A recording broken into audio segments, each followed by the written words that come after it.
Hello, everyone. I'm Aaliyah Merrill. I am a professional tennis player, a writer, and director. I am in Durham, North Carolina currently, and this is the DLE Culture Chat. The DLE Culture Chat is a business oriented open forum that examines changes and challenges in today's workplaces. In just 60 minutes, we aim to engage multiple perspectives through a moderated format that promotes respectful conversations about vital topics with actionable takeaways. Designed for interactivity, the program unites accomplished professionals from various backgrounds. Our goal is to help you grow what you know and who you know in a welcoming professional environment. We have a diverse mix of frequent attendees and newcomers joining in from diverse regions, industries, and even countries. Welcome everyone. So we welcome the newcomers, and you can use the speaker view instead of the gallery view if you guys want to keep all your attention on the speaker. Since this program is designed for learning and networking outcomes, I'd like to ask you all to type your name in the chat box as you have, if you've already done it. Put your name, your company title, and location from where you're joining us from. And here are a few ground rules. Use the chat box for comments, questions pertinent to the topic. And now we will introduce Greg. Greg Bluestein holds a bachelor's in English literature from University of Massachusetts, Boston, and a master's in athletic administration from Endicott College. As a defensive coordinator at Everett High School outside of Boston, Greg has been part of 3 state championship teams. He credits his football and leadership knowledge to the great coaches he's been able to work with during this time. Beyond football, Greg will also be taking the helm this spring as the school's head tennis coach for the boys team. Go tennis, woo-hoo.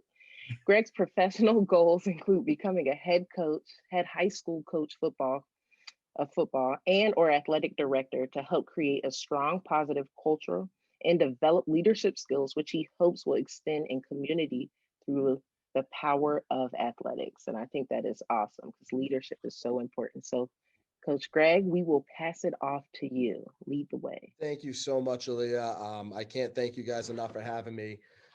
This is, this is what I live for. This leadership and talking about leadership and sharing it with others is, 100% my passion. Thank you. I have a couple young student athletes that are on my leadership council that have tuned in with us here today, and I'm very proud of them. Ish Zamor, Christian Zamor, and Moses Saeed. I appreciate you guys for showing up. So we're here to talk about peer-to-peer accountability, and as we get into that topic and how to be a leader without having the title of such, again, if you haven't filled out the poll questions yet, please do so, and we'll use that information to kind of talk at the end of the chat to introduce those topics a little more. So the biggest question is, how can I lead when I don't have the title of leadership, right? Like I'm not a manager, I'm not a supervisor. So how can I lead? And I think that there's a big misconception there. Leadership is not a title. And I want to make that very clear. If you take anything away from this conversation, I want it to be that leadership is not a title. You cannot hire a leader. You cannot promote a leader from one position to another. Leadership is a skill. You can hire an entrepreneur to sell things. You can hire an engineer to solve problems, okay? But you can never just hire a leader. Leadership is a skill that must be it's a choice that anyone can employ if you are willing to get a little bit uncomfortable and put in the work necessary to earn the right to be viewed as a leader, okay? If I were to name a business for leadership, leadership is a people's business in comparison to an entrepreneur and engineer, as I stated. And the product that we create is relationships. We are in the relationship business. And as leaders, we need to make sure that relationships are on the forefront of everything we do.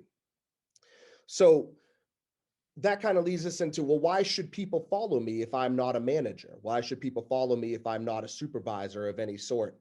And when we're talking about that, we have to look at, well, what is it that people want to follow? People will do as you say if you're a manager. Maybe it's out of fear for their job, or just, going with the flow of the company, which we'll kind of talk about later. But they won't willingly follow you. They won't go run through that brick wall, as we say in football, for you, if you're just holding a title. What you need to do is reach each and every person within your unit, within your organization, on an individual and personal level. You have to get to know them as people outside of work, and take a sincere interest in who they are. And I think that a lot of people struggle with that portion of things, because it's kind of like, oh, let me, I'm gonna take care of myself, and I'm going to worry about my business and stuff. But if somebody in your organization or your unit, assuming that you're somebody that isn't you're on a team of some sort within your organization or company, isn't performing up to the standard of either your organization or your own standard, which we'll touch on a little bit, um, there might be a reason for that outside of work. I think that the first kind of thing that we jump to is, oh, that person might be a lazy worker, or that person doesn't care about the job, or something like that. But we need to understand them on a personal level, so that they can trust us enough to be honest with us about why they aren't performing up to the standard, and how they can perform better. Leaders are truth tellers. We need to be able to go up to someone and say, hey, I respect you as a person, and you're not doing your part to keep our unit, our team afloat, and on the positive side of things in our business. And someone that doesn't have a personal relationship with you is not going to follow through on that. They're not going to trust you. Um, and I'm not saying that you need to take them out for a movie and a dinner or anything like that. Like, you don't even need to necessarily like the person. The relationship aspect is, you need to have a sincere interest in who they are, so that you can build that bond, and be a good truth teller. And that's what it comes down to, really: relationships, and yeah, creating those bonds between people within a company or an organization. Um, so with that being said, we have some slides here for you that we can kind of jump into. Great. So the ideal culture. Okay. This is what everyone wants when they have a culture. And I'm going to break this down for you a little bit here. The large arrow, okay, is your organization. And you can see, obviously, the organization is heading towards the organizational goal. And that's where we all want to be within our company, within our unit, whatever it is. I consider, in football, I consider my athletes to be in their own units. The wide receivers are with the wide receivers, and the defensive backs are with the defensive backs. So there's no reason why we can't break down any organization into the same teams. And we all have our organizational goals.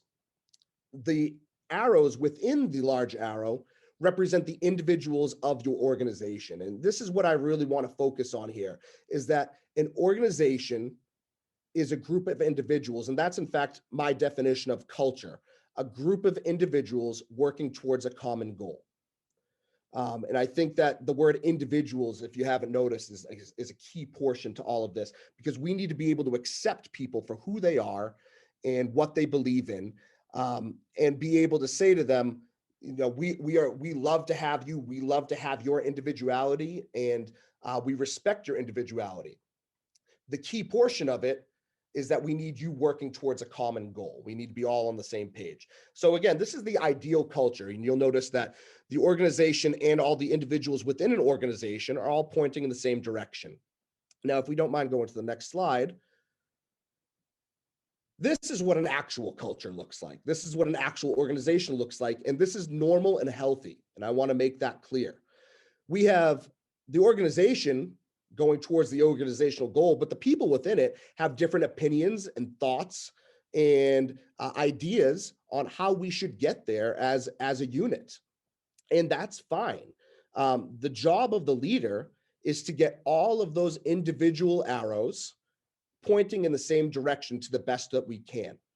And you'll notice that some of the arrows are pointing away from the organizational goal. Some are pointing slightly to the left or to the right, and some are right on track. And that's okay.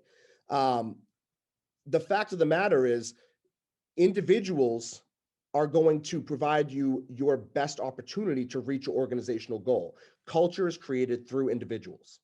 So if we can get as many individuals as possible pointing in the right direction, then we're going to be on track for success. Now, you'll notice that there's one arrow at the front of the pack. If you don't mind, like kind of hovering over that, Khaled. Thank you. So what you'll notice about that arrow, how about this? Can anybody tell me what they notice about that arrow in comparison to the other individuals within the organization? Oh, it's the one pointing forward. Okay, it's the one point, it's definitely pointing forward. It knows the direction of the organization it wants to go. What else? It's ahead of the other ones. It's leading by example. That's kind of my representation here. Absolutely. It is ahead of the other ones and it's leading by example. Absolutely. It's lonely. It is lonely. That is an excellent point. Leadership is lonely. You have to do a lot of uncomfortable things to be considered a leader.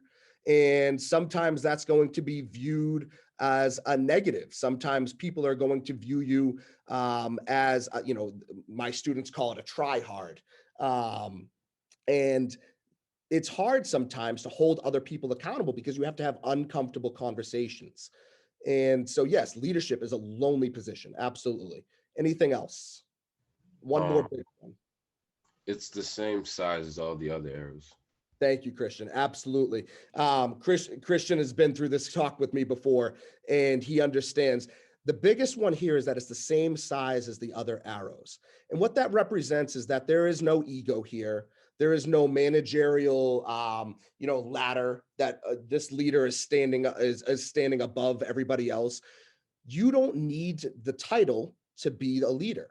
You just need to be somebody with a standard that believes in that standard and understands that you are leading a group of individuals towards a common goal. You have to make sure that you don't view them as your followers, you view them as your peers, because nobody on any team ever got to their goal by themselves. They need the people around them to help them. And if you are a first-year employee at an organization, or if you are a senior veteran manager for a Fortune 500 company, it's the same thing. You need to make sure that you put yourself on the same level as the people that are going to make your organization successful. Any questions on any of this before I move forward? Great. Okay. All right. Next slide, please. So what we'll see here is the Galton board. This video is going to be played. And I actually got this idea just a couple of weeks ago when I was at the Museum of Science with my daughters and my wife. And what you'll see here is that it's a probability chart. And no matter where these metal beads are dropped within the probability chart, they're going to fall in roughly the same spot on that bell curve every single time. We call this the 10-80-10 principle, okay? And yeah, we can move forward to the next slide if you'd like. Thank you. So the 10-80-10 principle says that in any organization, there are 10% of people that are going to be elite leaders. They are going above and beyond the call of duty to be effective in their roles. There are another 10% of people that are going to be defiant. We call that BCDers. If any of you listen to the Focus 3 podcast, which I've taken much of my ideas from, these are people that blame, complain, defend. They usually are found trying to vent to small groups of people about the problems of the company. And I feel like everyone here knows somebody within their organization that is guilty of this. And it might be even you yourself, because this behavior is a natural one for humans to participate in. But the fact of the matter is that blaming, complaining, and defending never solves a problem ever in the history of mankind. So what that leaves us with is the mountain of average. And that's 80% of the people within the company that are just showing up, doing their 9 to 5 and going home. They're just, they're doing what they need to do, get by. They're not doing anything extra. They're not doing anything negative to bring the company down. And they're just the average everyday employee. It's okay to be in the mountain of average. I want to make that perfectly clear. Everybody, again, an organization is made up of a group of individuals, and it's okay to be an average employee and show up every single day and just do your job and go home. But if we ever want the organization to move forward and really excel, then we need to get as many people into that elite 10% area as possible. And you'll see there where the gray meets the orange, we call that the edge of comfort. And in order to be great at anything in life, this is not just, excuse the bell in the background, I'm in school right now. In order to be great at anything in life, you need to get a little bit uncomfortable. Now, in the mountain of average, there's a constant battle. The battle is going on between the defiant 10% and the elite 10% to pull on the people within the mountain of average, that 80% group, to try to get them to come to their side. And the more people that are pulled in one direction or another, the more likely that organization is going to follow in that direction. If you have a defiant 10% that becomes a defiant 20%, well, you are far more likely to become a defiant organization. And the same thing goes for the opposite. If you are able to pull people towards the elite 10%, well, then you're going to have an elite organization. And we want to get as many people into that elite 10% as possible. Now, what was the point of the Galton board that I showed you on the previous slide? Those Galton board balls are made of metal. And if you do not provide any kind of magnet to pull in one direction or another, they are going to naturally fall where they may. And if you are an elite leader within the 10% of your organization, you cannot afford to have them fall wherever they may. You need to act as that magnet and pull people in and say, hey, we think that you are capable of being an elite leader within our organization. Come rise to our standards. Now, again, why should anybody follow you? Why? I'm having a great time sitting here doing my 9 to 5 and going home. There's no stress. I'm not too tired when I get home. I'm not working too hard. Well, there's two reasons for that. Okay, there's two reasons for that. One comes from your interest, and one comes from their own personal interest. Your interest is that you've created, hopefully at this point, a relationship with that person that they believe that your words, that you can be an elite person within our organization. You have to create that relationship, or else they're not going to care about what you have to say. Now, stepping back, what benefit do they get from this? Well, you might feel that if you are in the mountain of average and everybody's here, that this must be the safest place within an organization. Everyone's doing that. 80% of the company is just working 9 to 5 and going home. The reality of that situation is that means you are the most replaceable person within that organization. There's 80% of that company is able to take your job and just do what you do naturally. So to separate yourself and make yourself irreplaceable, you have to trend towards the elite side. Going back to the defiant form of things, people say, well, why not just cut off the defiant 10%? Why not just let them go and fire them? Well, I hate to break it to you, but if you cut off 10% of that is defiant and blaming and complaining and defending, another 10% is just going to form. Again, it is human nature.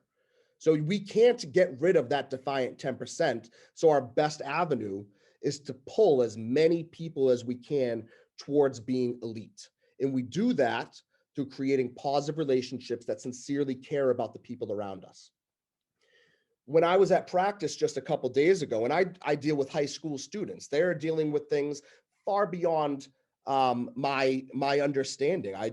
We are in a low income community, and there are problems that I could have never dreamt of that they are dealing with. I have had multiple student athletes that are homeless in my time. And I couldn't imagine. Then they show up every day and they get good grades and they perform on the football field. And you would never know if you didn't talk to them and understand them. And the other day I was talking to one of my athletes, and he just wasn't in it. His head wasn't in it, and he was having an off practice when he usually is having a great day. And I think that the normal perception of leadership is, and in the business place or in sports, is that the coach or the manager is going to get on that person. Why aren't you performing up to these expectations? Why were your numbers so low last quarter? We didn't hire you to do this. You're going to be replaced if you do this. A positive leader is going to go over to that person and say, hey, this isn't like you. And this isn't why we brought you on board and trusted you with this position. Is everything okay? And that creates an air of confidence in that person. You know, listen, I know you can perform better than this. I can tell something's on your mind. Are you okay? And once you approach somebody with that mindset, their thought process goes from I'm letting everybody down to, wow, these people care about me. What can I do to get better in this moment? Absolutely. Building trust. Exactly. Thank you. So when I talked about this is why we brought you into an organization, we believe in an aspect called 20 square feet. And 20 square feet is just a make-believe number. It doesn't really mean anything, but it represents an area of ownership that you've given somebody within your organization. Now, I keep calling it your organization, and I want to step back there because this thing was all about not having the title of leadership. When somebody hires you, it automatically becomes your organization. When somebody hires you, they have given you 20 square feet of ownership of that organization's culture. Okay. And I want to make sure that you guys understand that what you do with that 20 square feet of culture is completely up to you. But if somebody hires you, they believe that you are going to instill a positive culture. Now, many of us, including myself, have been part of teams or organizations that may not have a great positive culture. They might not have any culture, right? There could be a complete emptiness of culture. Maybe you got hired into this organization and nobody gave you a standard to go by. That's okay. And in fact, that gives you a ground to really step up and become a leader of your organization, because now you can set the standard. You can decide what everybody within your organization and within your 20 square feet of impact, you can decide how this really impacts your organization on an individual level.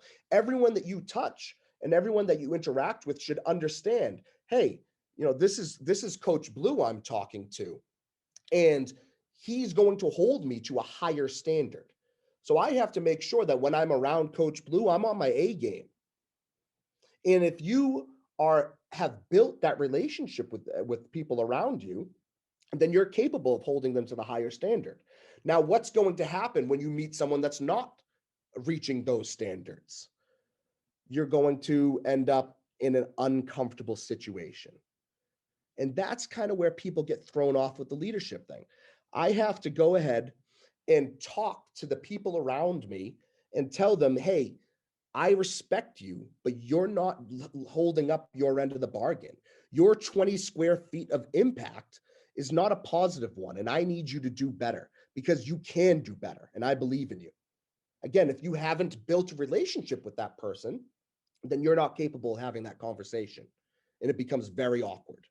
And even if you have built that relationship, it's going to be an uncomfortable conversation. So if you are a leader, and if you believe yourself to be a leader, you have to make sure that you're okay with holding people accountable and getting uncomfortable. It's going to happen one way or another.